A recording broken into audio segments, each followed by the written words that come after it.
মাদক, ঘুষ বাণিজ্য ও নারী কেলেঙ্কারি সহ নানা অপকর্মে সম্পৃক্ততার অভিযোগে ইউপি সদস্যের গ্রেফতার ও শাস্তির দাবিতে মানববন্ধন করেছেন ছাত্র জনতা ও এলাকাবাসী। শনিবার সন্ধ্যায় শেরপুরের নালিতাবাড়ী উপজেলার বাঘবেট বাজারে আয়োজিত মানববন্ধনে এ দাবি জানানো হয়। অভিযুক্ত ওই ইউপি সদস্যের নাম আবুল হাশেম। তিনি বাঘবেট ইউনিয়নের ৮ নং ওয়ার্ডের সদস্য।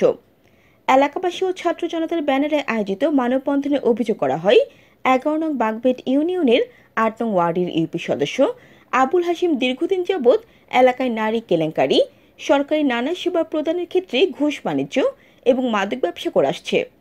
হাশেম এলাকায় মাদক সম্রাট হিসেবে পরিচিত এবং নারী কেলেঙ্কারি সহ মাদকের একাধিক মামলা রয়েছে তার বিরুদ্ধে। শুধু তাই নয়, আবুল হাশেম এলাকার উঠতি যুব সমাজকে মাদক ব্যবসায় সম্পৃক্ত করে যুব সমাজ ধ্বংস করছেন বলে অভিযোগ তোলা হয় তার বিরুদ্ধে। মানববন্ধনে আয়োজকদের পক্ষে বক্তব্য রাখেন ফজলুল হক খোকা, জহুরুল ইসলাম জুয়েল, লাল মিয়া ও দুদু মিয়া। পরে রোববার তারা অভিযুক্ত ইউপি সদস্যের অপসারণ চেয়ে উপজেলা নির্বাহী কর্মকর্তার কার্যালয়ে স্মারকলিপি প্রদান করেন।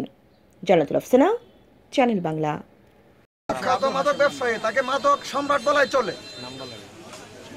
তার নাম হয়েছে আবুল হাশেম মেম্বার।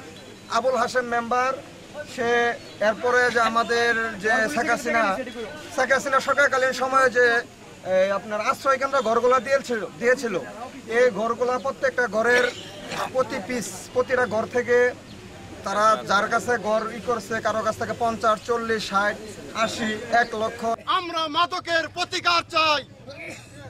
আজকের আমরা দেখেছি এই স্বৈরাচার শাসকের আমলে যে পদলেহী লুটেরা, দুর্নীতিবাজ 8 নং ওয়ার্ডের মেম্বার হাশেম, সেই মাদক সম্রাট।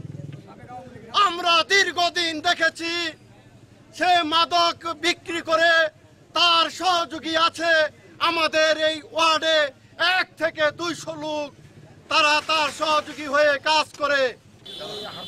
দেখেন কিছুদিন আগেও আমাদের একটা গরিব লোকের অনেক অত্যাচার করে মামলা করছে।